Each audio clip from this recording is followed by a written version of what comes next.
লোকমান হাকিমকে তার মনিব বলেছিলেন।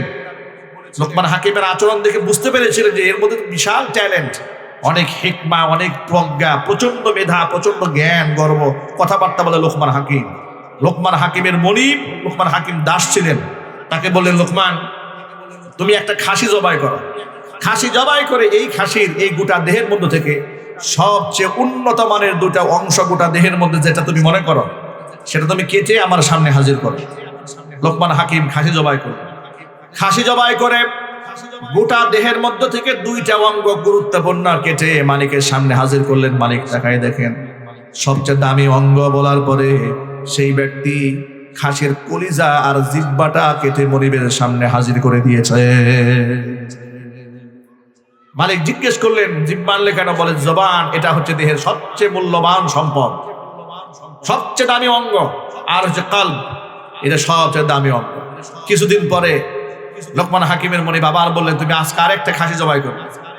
জবাই করার পরে সবচেয়ে নিকৃষ্ট দুটো অঙ্গ কেটে আমার সামনে এনে দেবে। লোকমান হাকিম আরেকটা খাসি জবাই করলেন।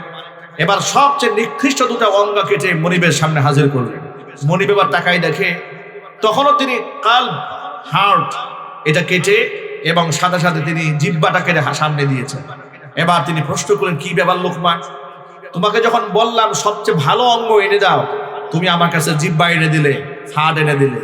আজকে যখন সবচেয়ে খারাপ অঙ্গ আনতে বললাম তখন তুমি এই দুটোই এনে দিলে, এর ব্যাখ্যাটাকে একটু বুঝাই বলো।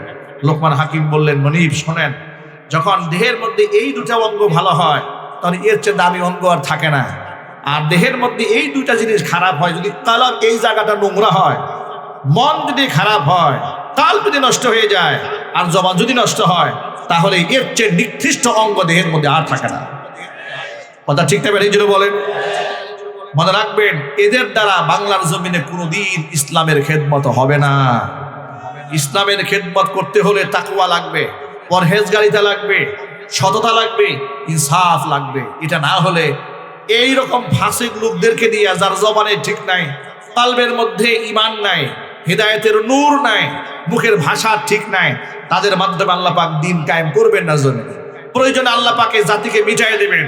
আল্লাহ পাক সেই জাতি নিয়ে আসবেন যে জাতি তাকওয়ার ভিত্তিতে কোরআন সুন্নাহ রাজ বাংলার জমিনে কায়েম করবে।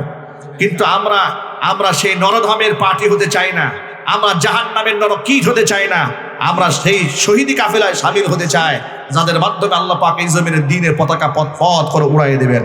আমি তাওহীদি যুবকদের জিজ্ঞেস করতে চাই, আমরা কি আল্লাহর কোরআনের জন্য, রাসূলের সুন্নাহকে এই জমিনে প্রতিষ্ঠিত করার জন্য আমাদের আত্মাটাকে পাক করতে পারবো না ইনশাআল্লাহ? জোরে বলুন না ইনশাআল্লাহ।